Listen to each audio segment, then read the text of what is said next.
Hi, everyone. Welcome again to our another episode of Study Abroad podcast series. Today's topic is extremely relevant for all you students who have been aspiring to study abroad, specifically in US.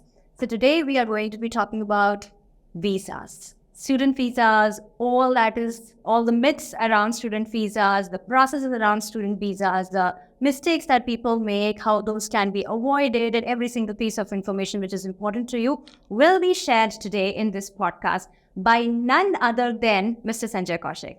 Mr. Sanjay Kaushik is a visa expert and has been helping students for more than 3 decades. He has also worked with US Embassy. He has worked for 12 years in US Embassy, and post his retirement, he's been helping students by counseling them for career as well as the entire visa services. He has a huge team. He is a founder of Rebata International, and he and his team has been continuously helping students with the objective of providing genuine and accurate information to the students. Thank you, Mr. Sanjay, for joining us today. This is going to be a very, very enriching conversation, and I'm hoping more will be flowing. Absolutely. Thank you so much, Shweta, for bringing in this podcast for students, because US is still a destination where a lot of students want to go. And there are a lot of myths around the visa process. So we're going to bust a couple of myths. We're going to be talking about the process, the documentation, and what goes into the interview. So I'm sure it's going to be pretty engaging. Definitely. So before we go to the deeper questions, let's begin with the basics, like what all kinds of US visas are available specifically for students who want to pursue MS or MBA degree program or STEM or non-STEM program. Is there any difference? What are the different types of visas? So first, once again, the visa category at large starts from A. So there's A1, A2, A3 and goes up till V, right? However, in between these are the most popular for students are F1, which is academic, M1, which is more vocational, and J1 is more exchange program for scholars, right? However, the process would remain the same, but they have different visa categories based on the kind of program and the duration they're going there for. And each category has their own connotation attached to it. For example, the most popular one that we're going to talk about is going to be the F1, the student visa, right? So these are the 3 different categories that a student would go in. For an F1, the step 1 is to, of course, go to their website, look at the journey should basically start from the end. Once you know the end, if you know your end goal, then your route becomes easier, right? So, for example, if somebody wants to specialize in artificial intelligence because he has a career that he wants to pursue in artificial intelligence, so that's the end. Now, then he starts looking backwards, right? So, what are the organizations that he wants to work for? What are the kind of salary packets that he would be eventually getting? So he's got a goal there. And how would he reach a goal? In order to reach a goal, then he'll start looking backwards, as in look at the program, look at the course content, the curriculum, the skill sets. And then he would start looking at the universities. Once he starts looking at the universities, then he would start looking at what are the requirements. Once he understands the requirements, then the timeline.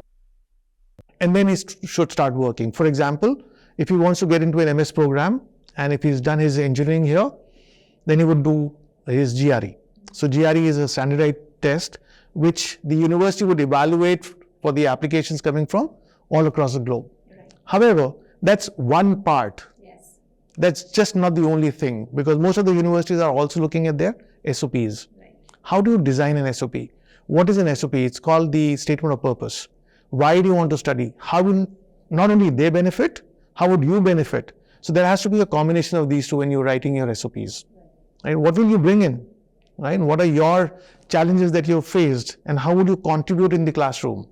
Right? Then, of course, the letter of recommendations, and then you start the application. That's a very, very, very valid and a very good question. The reason is for the US, it's not only those test numbers, right? That unlike in all other part of the world that they're looking at 90% or even higher percent, they're looking at a very holistic approach towards your application, right? So, like you correctly said, there was a huge requirement for GRE pre-COVID, during COVID and post-COVID. GRE has taken a backseat, and then there are a lot of organizations, there are a lot of universities in the US, they've started waiving that off. right? So you have to focus on the complete profile. Right. You have to build your profile very holistically. Correct. That's Now, very important. I have a related question over here. Students generally ask us this, that, oh, if I do not have a GRE score, or if I do not have an IELTS score, because many universities are also assessing your English proficiency based on your medium of instruction that you must have studied in your undergrad, perhaps if you're going for your master's degree. Mm-hmm. So if I do not have these scores, because my university is not asking me for this is going to hamper my chances at the time of visa interview also. How true is that or false? Again, it's not true, you know. The US universities are waiving off.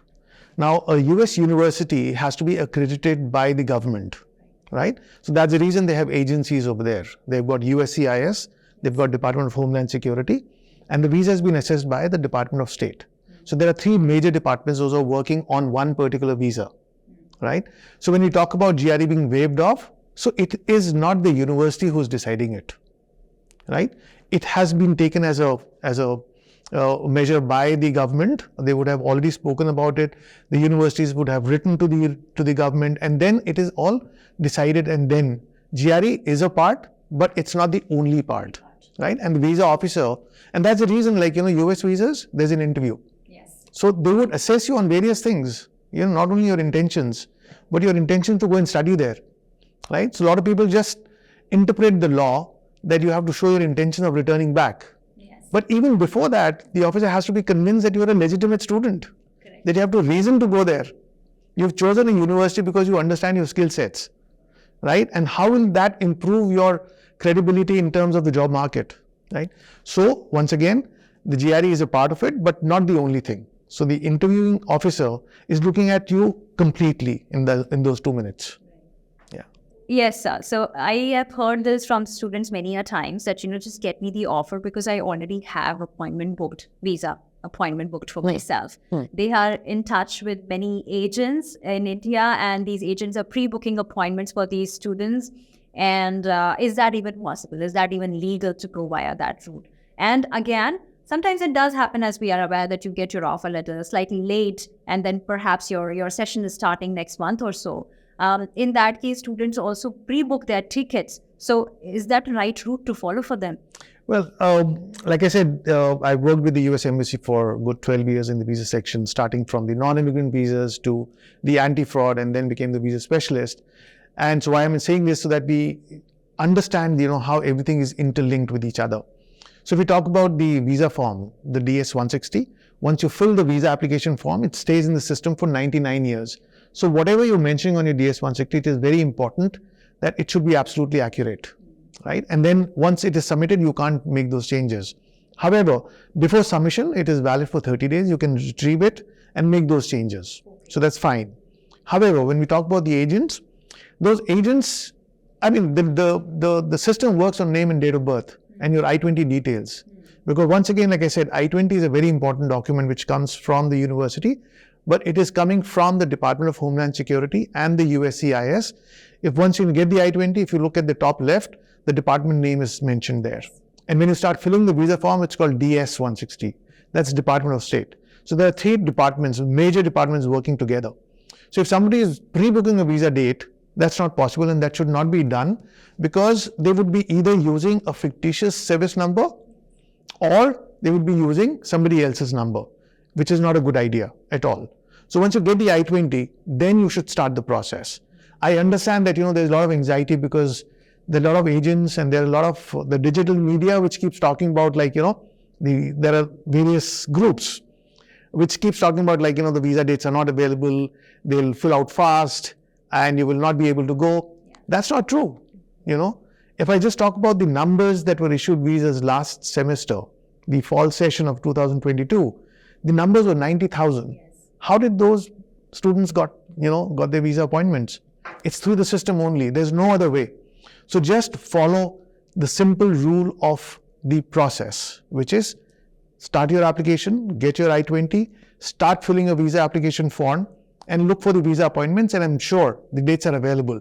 The good thing is that the US Embassy or the US government has changed the rule, which was that a student could not have applied for a visa 120 days prior to the college start date. However, now 365 days, So what's the hurry? Right. You know? Is this the only change which is recently brought in by the US government regarding the visa, or are there any other reforms that our students should know about? There are no recent changes as such. It's the process which has just gone into. And this is a wonderful thing where the students can actually apply for the visas 365 days, within 365 days of the program start date. So that's one. The other major visa change is that a student who is in the US and gets an H1, it is still under process, but I'm sure it has already reached the point where they're going to make this as a regulation, that they can apply for their H1 in the US itself. Okay. They don't have to come out like earlier. So the stamping for an H1 can also be done in the US, which is a wonderful thing for these students, because they are scared that if I come to India, whether I'll get a visa appointment, whether I'll get my visa stamped, things like that. Yeah. So that's a huge change. Yes. Primarily. Sir, when we are talking about the process for this F1 visa process, how exactly the process looks like in brief? And another associated question is that, many a times these learners are working professionals. Some of them also have families. So can they apply for their spouse's visa or other dependents' visa alongside their F1 visa? Is that advisable? If it is legal to apply, is it advisable from your end as a visa counselor? Oh, absolutely. I've always insisted, right, opposed to what a lot of consultants would say, that, leave your family behind because you have to show your intention of coming back to your home country. That would show your ties. But that's incorrect, because when the family goes in to apply for a visa, the officer will have the notes and he'll turn around and say, look, your husband told us or your spouse told us that you're not coming. So I would always suggest and recommend that if you are going, if you are married, if you have kids, apply for the visa together. Okay. So if you talk about the immigration law, the immigration law is based on family reunion, right? And when intent becomes very important, right? So if you're leaving your family behind, you're saying that I've got intention, I've got social ties. So there's a lot of scare that, if I take my family, will I qualify for a visa or not? Yes, you will, because like I said, it's been 35 years I've been practicing, I've been suggesting, and students are getting visas along with their spouses. So why not? Student visa. Oh yes, student F1 and spouse and kids F2 together, absolutely fine.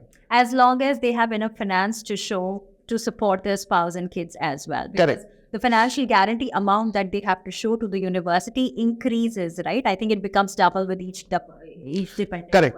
Yeah. So tuition fees is constant for the student, and the living expense would double if you're taking your spouse and kids similarly. Yes. So if you have enough resources, yes, you must apply. So I think what you are emphasizing on, that as long as you are a genuine student who knows what they are going to US for and are able to justify it to the visa interviewer. Of course, we will talk about the interviews a little bit in detail. But at this point of time, if you have that genuinity in your profile, taking spouse along is not going to hurt your chances. 100%, So again, the most important thing is intent to study and intent to return back to your home country. If you've figured that out, if you're taking your family, why not? So the process, your first question was the process. So step one is to get your I-20. Once you get the I-20, make sure that all your details on the I-20 are correct. Your name, your date of birth, your program, your start date and your end date. And then start filling the visa form called DS-160. Like I said a couple of minutes ago, that DS-160 is good for 30 days before submission. Once you submit that, it stays in the system for 99 years. So you can each time retrieve, and when you're applying for your OPT and CPT and your H1, the first visa form would always be considered. So make sure that all the information that you're filling on your DS-160 is 100% accurate and authentic. And once you create that, then you have to log on to the US Travel Docs and then create your profile and pay the visa application fees. So the visa application fees is $185, and it keeps changing. The dollar rate changes. As of now, in rupees, it is 15,540 rupees. Okay. So now there are various options, which are also the good part of the new US Travel Docs, is that you can also do a UPI. And as soon as you do the UPI, it gets activated. Earlier, it used to take about 24 hours to 48 hours for the activation of the receipt, but now it's instant. So once you pay the visa fees, the system would allow you to then schedule the appointment. So there are two appointments to be scheduled. One is the OFC, or largely called as the VAC, You know, a lot of people say it back, but I don't know. You know, it's the biometrics. Yes. You know, and then your counselor appointment. Right. So there are 2 different dates to be scheduled. It has to be at least 24 hours or at least the calendar day to be shifted. Okay. You know, not that, you know, if my WAC is, It cannot be the same day. it cannot be on the same day. And also that a lot of people say that, you know, if I get a WAC appointment in Chennai, can I take my interview in Hyderabad, you know, or in Mumbai? Yes, the system allows you to do that, but I would always suggest and recommend that, you know, stick to one counselor, you know, interview location. Like if you're in Chennai, then book it in Chennai, right? And also there's a huge myth that is Delhi better or Mumbai better or Chennai better. I get it all the time, yes. Right? But that's not true, because I keep telling everyone that, you know, the visa officers are trained in Washington. They're not trained for Chennai. Right. You know, so if you understand your goals, if you understand your intentions, if you understand your focus of study, whether it is Chennai, Mumbai, Delhi, it's the same. Right. And the other thing, like, you know, while I'm talking, there's so much to, you know, provide information is there a quota for a day? Yeah. Or is there a quota for students? No, there is no quota. You know, I mean, if there are 100 students and all the 100 students understand that they are legitimate student and they are going to go and study in the US and they have enough reasons to come back. There's a good chance that all of them will Yes, get the visa. It's exactly. not like they have to approve 50 or 60. Correct. Yeah. So there's no quota as such. Right. So that's one. And once when you start booking your visa date, again, the visa date has been a huge issue with a lot of students. I keep getting calls saying that agent is charging X amount, Yes. you know, I'm getting this date. So I keep telling everyone, let's understand. So sometimes I also, you know, talk to students and take them a little further, saying, why are you going to the US? Because I want to go and study in America. What will you study there? Computer science or data analytics. I said that, understand, the US Embassy is also using all this. Yes. Right? Yes. They also, the data is there. Number of I-20s issued, the number of slots to be issued. Yes. Right? So they'll match it up. So relax. Don't go through all that kind of stress. It'll happen. Right. And even when these students are going through that kind of stress and all these agencies and, you know, where false promises are being made by many counselors around India, we still recently saw that many students were deported from US after reaching over there. There were quite a few articles that I read, but I couldn't really figure out why this exactly happened. So please. A lot of times people also get deported from the US. So first, let's understand what is visa. So the visa is only a document which allows a person to travel from his country to the country where he's taken the visa for, till the port of entry. There's an immigration officer who would then again ask questions and make an assessment whether he's a genuine student or not, right? And then he decides whether he should allow you to enter his country or not.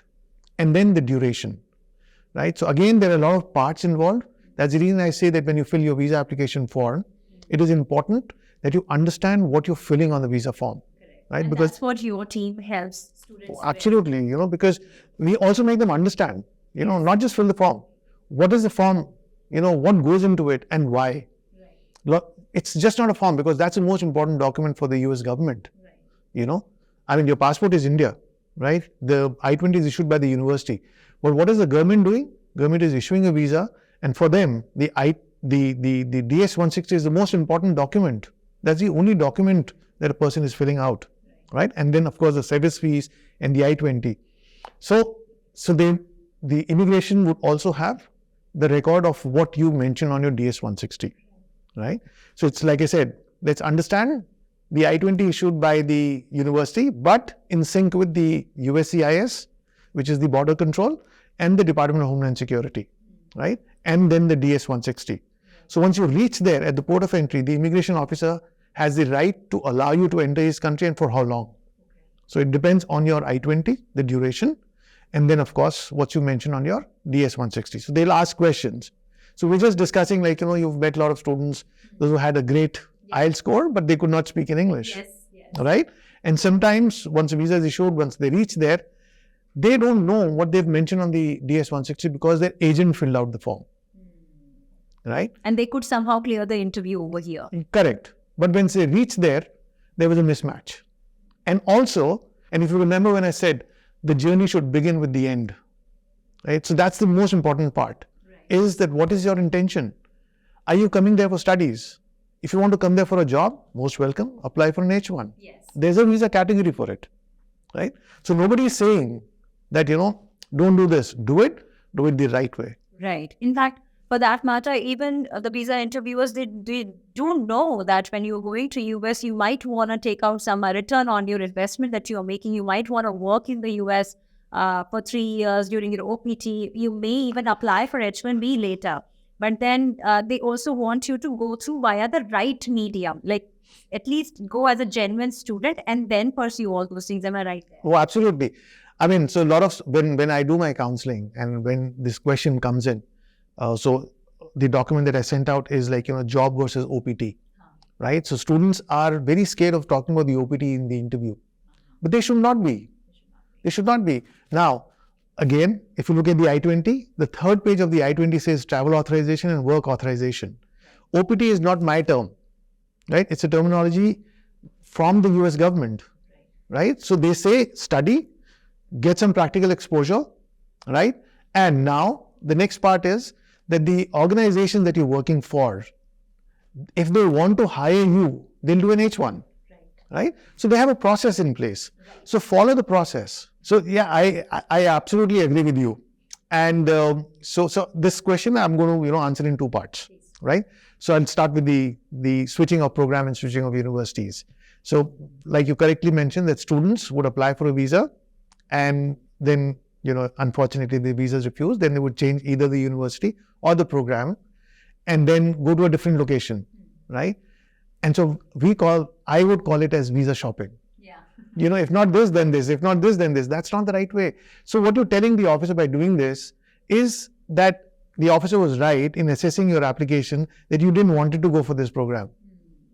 This is what you're telling him, no? Right. That you're not sure of yourself. Right. Galti ho gayi. Let me just try this. Yes. So what are you doing? You're confirming what he assessed. Exactly. So you're telling the officer indirectly that, hey, thank you so much. You were right. I would have messed up my career by doing this program.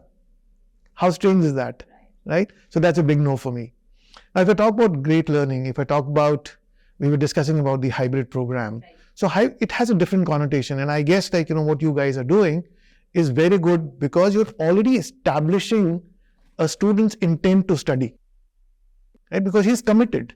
He started studying, For him, US is a part of the whole program, not just going to the US.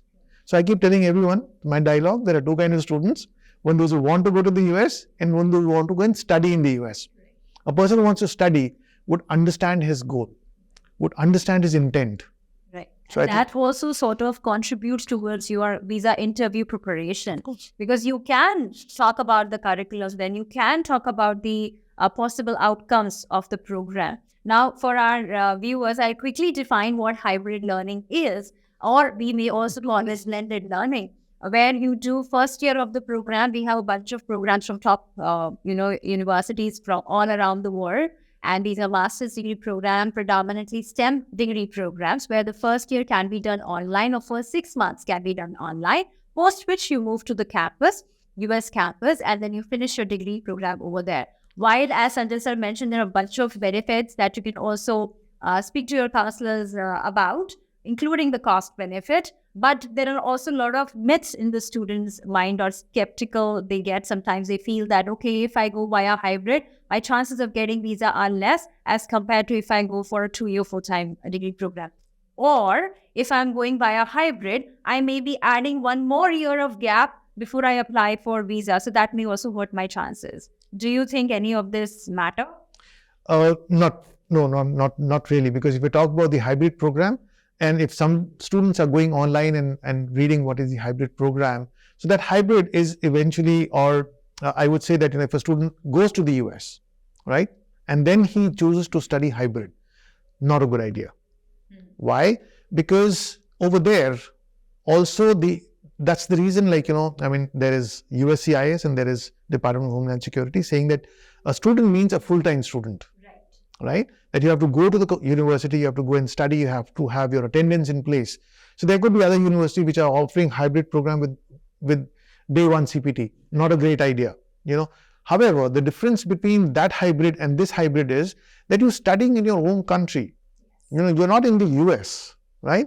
And here, while studying over here, like we said earlier, is that you are in the system already, understanding the program, understanding the curriculum, understanding your benefits of studying and improving your skill sets, at the same time, implementing those skill sets while you're working here.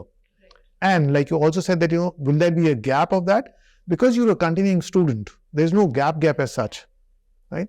So I don't think so. A student should be thinking in terms of gap or comparing the hybrid in the US and hybrid here. There's a huge difference.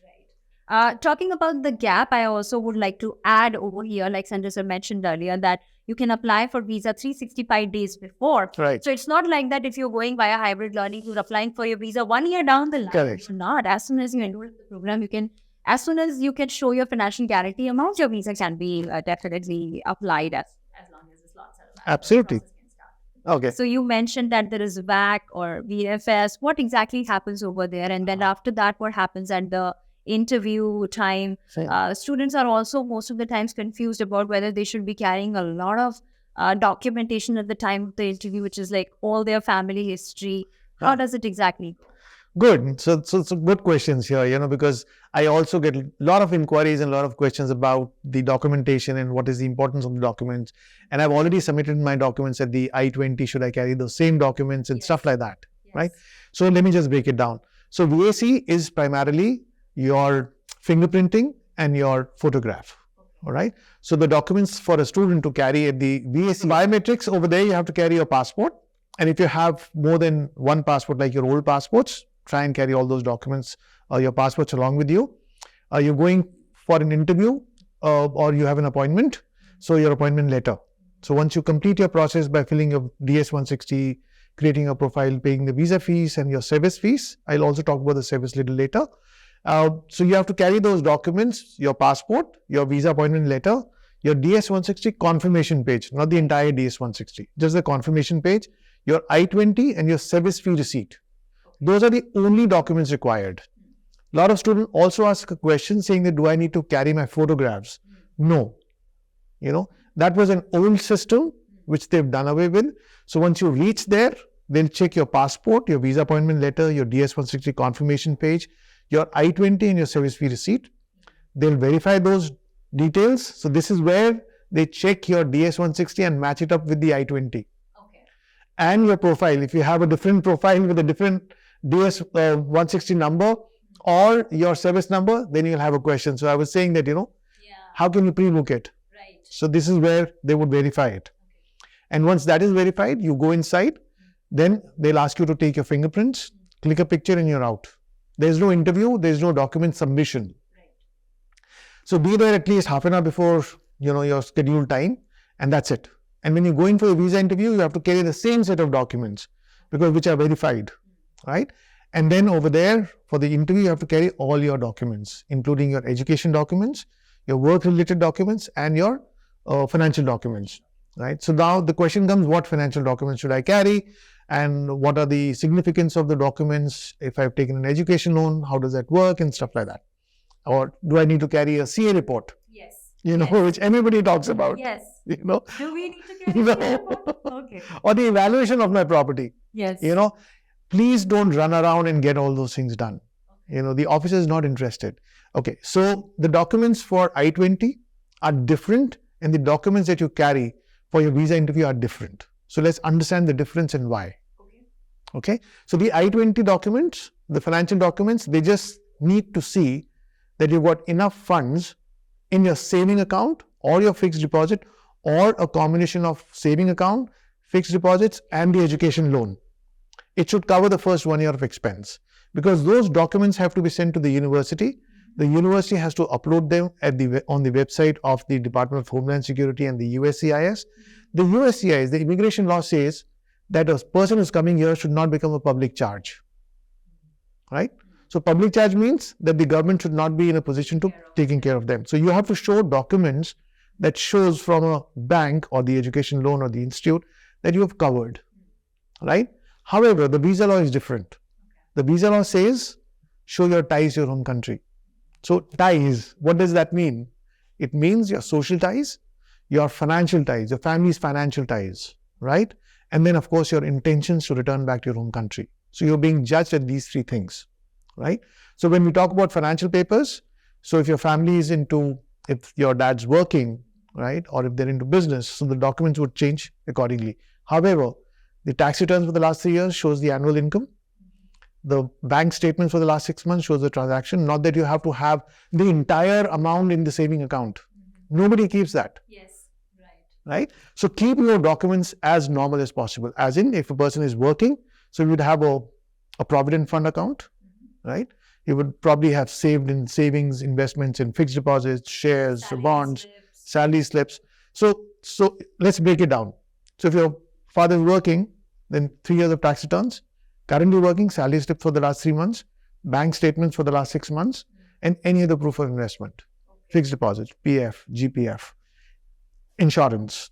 If you have collateral, then maybe those collateral papers alone that, my family is settled over here. Right. These are the documents, financial papers, right? And then property papers. What is the use of property papers? Just to show that family has ties here, right? And also students have this question that my father's annual income is very low, will I still qualify for a visa? Again, the officer is looking at your case holistically. Nobody would pay the fees through their annual income. Annual income is, because once you go, the annual income is still coming, so they can survive. So you have savings and investment, which takes care of your education.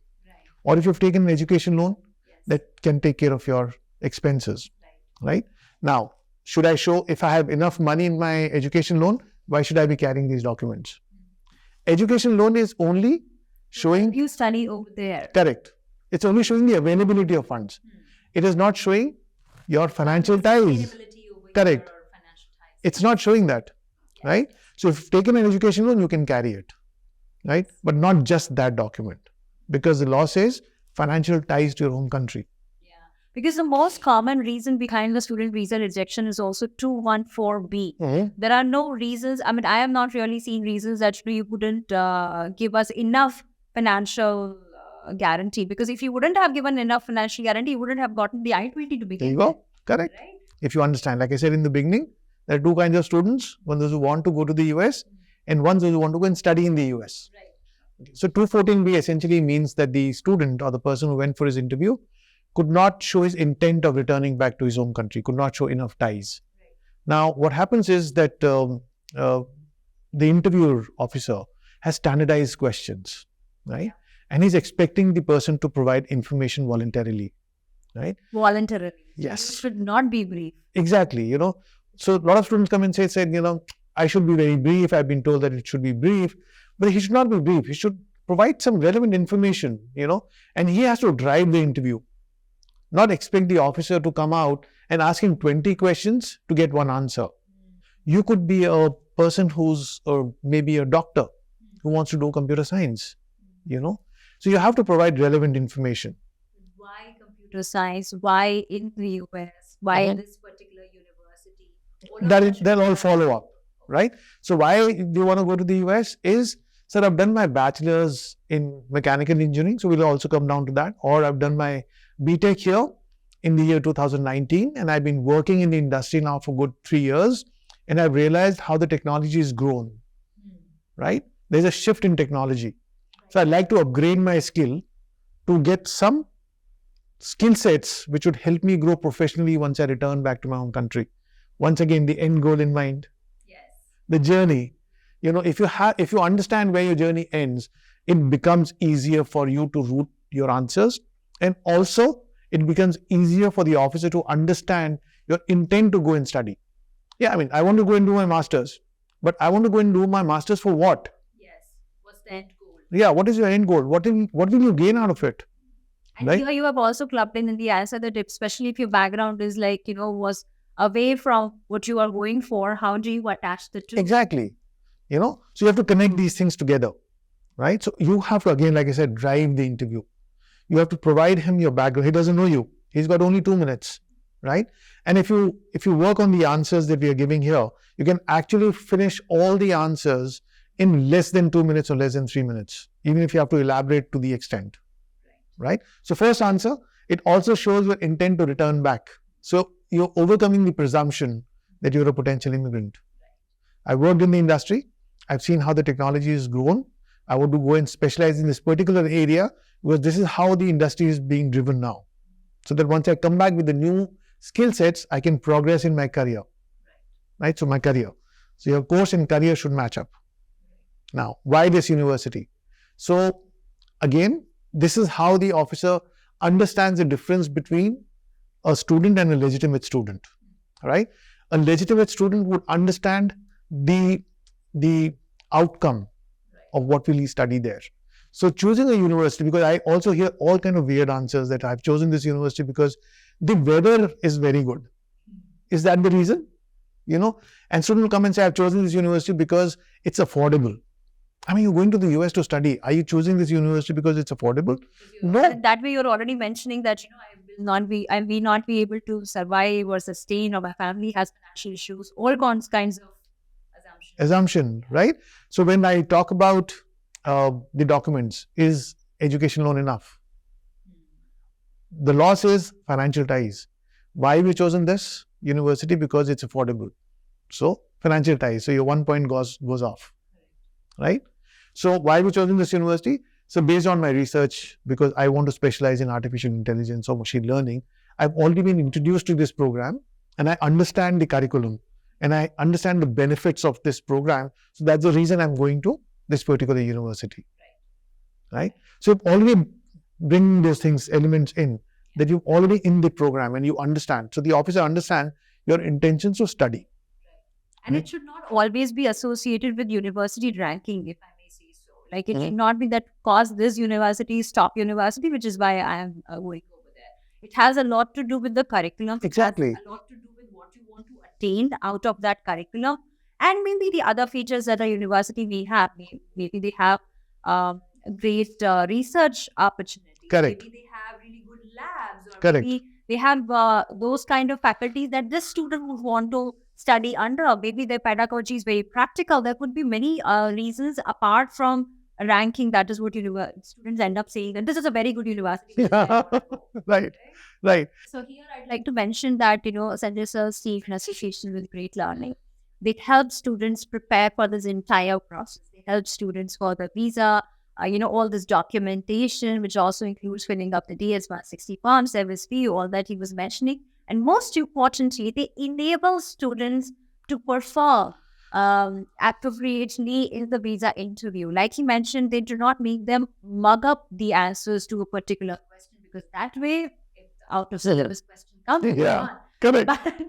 But they give them tools, and most importantly, they make them understand what is the objective of this interview. And exactly. How the student is able to form his answers.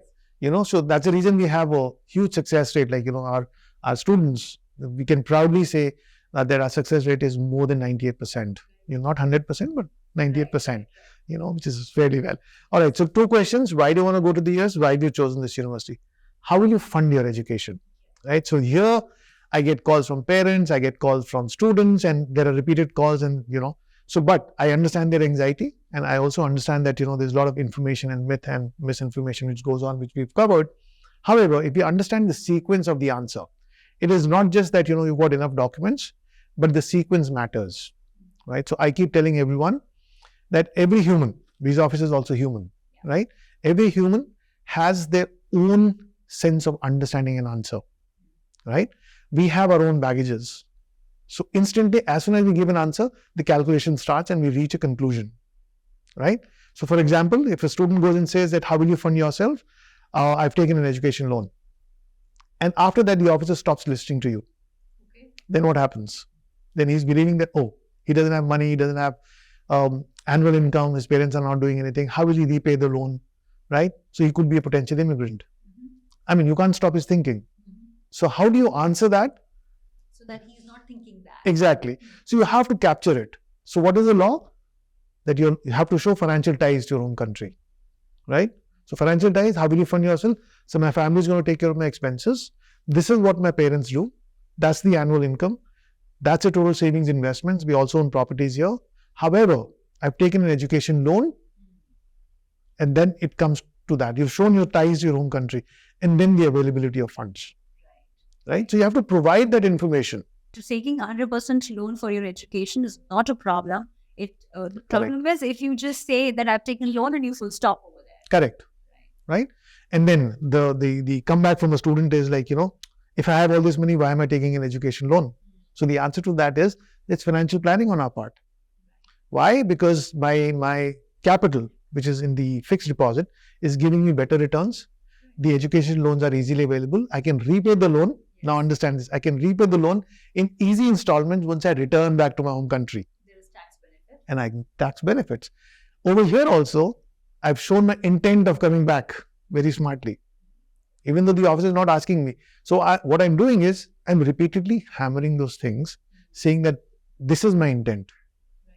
But even when I'm saying that I'm taking an education, I'm saying I come back and repay the loan. Right? So many a times students come back saying to us that, my visa got rejected, and when we ask them what really happened, they say nothing happened. They didn't ask me anything. So the point that Sanjay sir is making over here, that they did ask you two very brief questions, and the answers to those questions did not have to be brief. So, correct. What you said correctly is like, student come and saying, the officers are there just refusing left, right and center. They did not even ask me enough questions. They asked you, right? And here again, I have another explanation and a dialogue that if they want to refuse visas, why do they need to open an embassy? Right. Everyone, every government office, every organization are trained to help you, issue a visa to you, right? That's what the law says. But if you're not providing them information and leaving them to guess it, what's going to happen? Then don't complain. He asked you, you did not provide the information, don't complain. Provide information, drive it. And when you talked about, them opening the visa and that they are there, sitting there to, embassies there to provide you visas and let you pursue your dreams that you are thinking about. So, sir, I also get this question from the students all the time that, no, I don't want to go in spring because I may not get visa. The number of visas which get issued for spring are fewer, which is why I may face a rejection. But then the student has already gotten an offer, an I-20. Then is he going to get rejected just because he's applying for spring? Again, a huge myth, right? Spring and fall, these are not our terms, right? This terminology is coming from the US. Why? Because they have two sessions which are starting. And if you're being issued an I-20 by the Department of Homeland Security and USCIS, and they have visa slots. So again, why won't they just, go through the process of refusing a visa? That's absolutely insane to even think about it, because your visa is based on your interview. What you go and say and how you go and say, is it making sense? Again, spring, fall doesn't make a difference. What you wear doesn't make a difference. That is another. Right? Should I wear a tie and a suit? You just, graduated, or you just if you're a management, if you've done maybe 5 years, 6 years of work ex, and if the weather is appropriate, and if that's what you dress, going for work, please do. Otherwise, if you're a student, you're a student. So behave like a student. Again, like I said, law says anything done for the purpose of visa is invalid. So if you are a student, go like a student. What should make sense is, again, what you say and how you say. Your intentions to go and study in America, your intention of returning back, or your intent that you've shown that you want to come back and you want to start your career here in India. In between, there's an OPT, there's of course H1 and all that that happens. So first question, why do you want to go to the US? Why this university? How do you fund yourself? Right? Why US versus why not India? That's also a major question that comes in. So we talk about all the major breakthroughs, all the research that is happening in America, and looking at the way India is growing, and a lot of companies over here which are coming up. They require people with international exposure, right? So a lot of people also talk to me and say that, once I graduate, how should I convince the officer that I want to come back and work in India? If I work in America, it'll be much better for me. I said, for sure. There's an H1. However, if you decide to return back to your home country, right, and there's a Google or a Microsoft or let's say a Yahoo or, whatever companies here, who would they prefer? So, with international exposure, they understand the standards, that this guy can handle international clients much better. He will bring in a lot of standards, right? So your career growth in India will be much bigger and better if you decide to return back. That's the kind of intent you have to show and project when you go there, right? And then of course, the OPT. Right. So there is, before we go to OPT, there is something called a CPT. Right. So these students who are going on F1 visa, what exactly CPT is all about and how can they transition from F1 to CPT? Okay. Great question. And over here, I also would like to mention students that what is the importance of, once again, the I-20, the Department of Homeland Security, the USCIS. All these are interlinked with all your study and while you're studying over there, and CPT and OPT. So while you're studying over in the US, before you graduate, and if you get an opportunity to do an internship, that's called the CPT. It's called Curriculum Practical Training. It's within the program. However, if you do get an internship, don't just jump on that. Okay. You get an internship, go to your DSO. DSO is the Student Support Office in the US. It's called the ISSO, International Students and Scholars Office. Go there. Inform them. Within your university, it's there. Yeah. And while the student goes there in the orientation, they are provided this information. But it's good that you're providing this, podcast for the students so that they understand that one small slip or mistake can really jeopardize the entire journey of studying in the US. They might get deported. They might lose their status. So they have to follow this. So that's the reason there's a system which is already in place. Follow that system. Go to your ISSO office, inform them about your internship. They would authorize you. They have to inform the USCIS, and you have to get a permission, and only then start your CPT. Right? It's called Curriculum Practical Training. And if you look at the I-20, the I-20 has that authorization mentioned on that. Read your I-20 instructions very carefully. It's really important because I've seen brilliant student making these mistakes. So system, always be in touch with your ISSO office. If you're stepping out, if you're traveling outside the US, if you're coming back to your home country, get the travel authorization stamp on your I-20. Make sure these things, small things, important things. And all the universities I just mentioned over here that you're talking about international student services and their assistance to these students, especially international students. All the universities that we work with, we put our students in touch with the ISS or international student services of that particular university even before they fly and reach the campus. Great. So in case of University of Arizona, also there are regular sessions which are happening by ISS for our students who are currently studying their online component of the education before they fly out, to the US.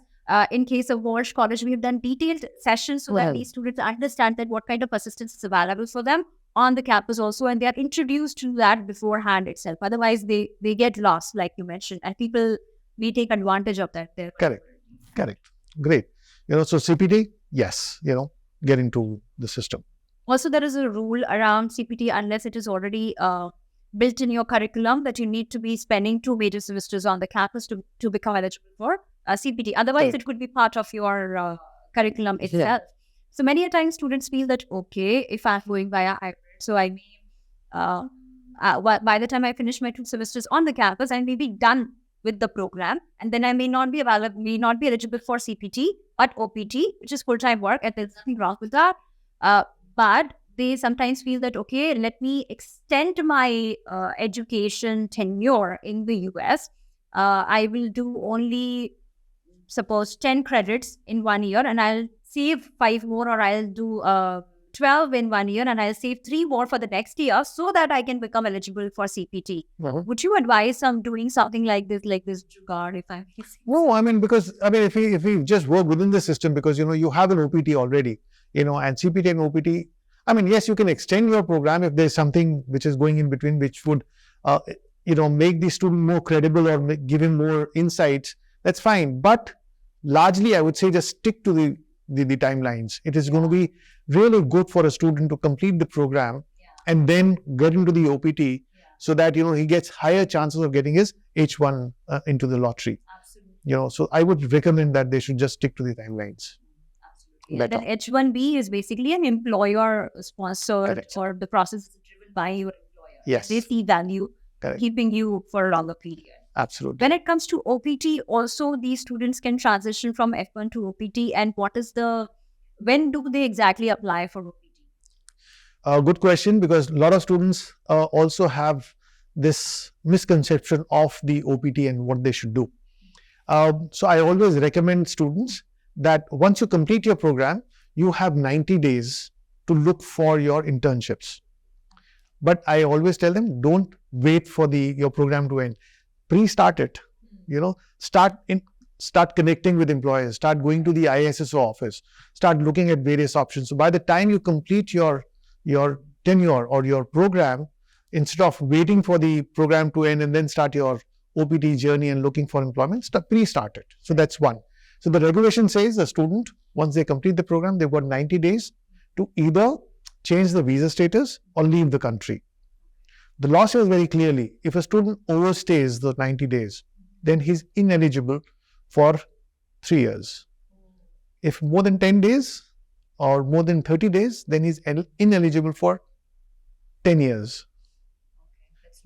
Yeah, that's very, very strict. So adhere to the timelines, look at the program, keep in touch with your ISSO office, keep them informed, keep your status alive. So as soon as you complete your program, and if you get an employment, don't jump on it.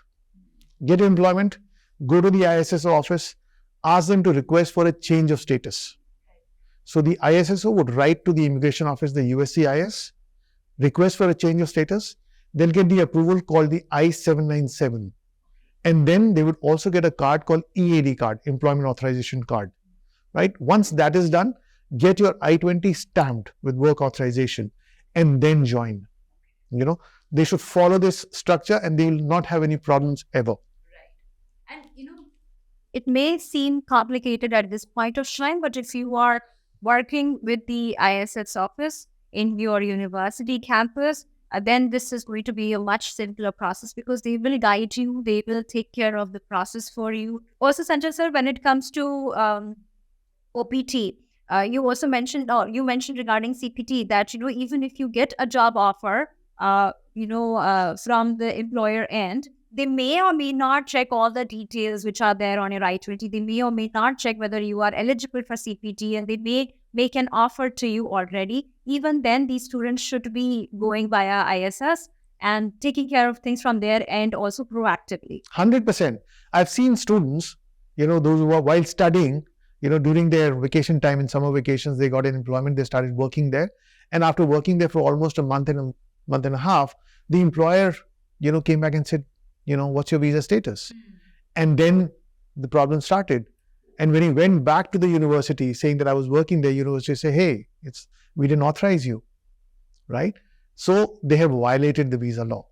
And once you do that, then the university has to, cancel your service because you were working, off campus without the authorization, and then the student's career gets jeopardized. They have to come back, they have to reapply for the visa and convince the officer here that there was a mistake. It depends on the officer to either grant a visa to you or not. So the entire journey gets jeopardized. So just follow the regulations. It's very simple. There is a support office. Be connected with the office of the student support office. Very important. Before I let you go, I have one more question with respect to the part-time work rights. So CPT is more often used for internship, right? But when it comes to working on the campus or working part-time on the campus or outside the campus, if it is allowed, you can let us know. On F1 visa, can you perhaps explore options such as freelancing, working with an organization in India and a virtual media? What are the regulations around part-time work if you are on F1? So according to the F1 regulation, a student is allowed to work 20 hours a week on campus, period. On campus, period. Right? If he wants to work off campus, then it's CPT, then he has to go to the ISSO office. So freelancing with their previous organization in India, that is not really legal. Correct, it's not, because if you're working, right, then if you're getting paid, then again, it's going to be a violation. So I would suggest and recommend that if you have to be a full-time student. So like you mentioned that, for F1 visa part-time work rights allow you to work on the campus for 20 hours a week, and during your breaks, it allows you to work 40 hours, I believe, as a full-time working professional. but on the campus, and all this freelancing that you're gonna do or gonna get paid for it, it's not gonna be considered legal per se. Correct. So once again, even if you're working on campus, it is always good to go to the ISS office, take the permission, inform them, and once that is done, then start doing it. Because whatever you get paid, it has to be reported to the IRS, revenue services, and then they have to justify who they are paying, right? So there is a system which is already in place, so they should follow the system. That will really ease out a lot of things. That's really important for them to follow. I keep saying the regulations are made to ease out the process. If you follow it, it's going to be very simple. Otherwise, you'll just unnecessarily complicate things. And unfortunately, the digital platform is good. You're talking to your friends are good, but it's always good to get in touch with an expert who understands and advises you. So for a student who's in the US, for them, the best thing is get in touch with the ISS office and keep them informed, keep them in the loop all the time. That's really crucial.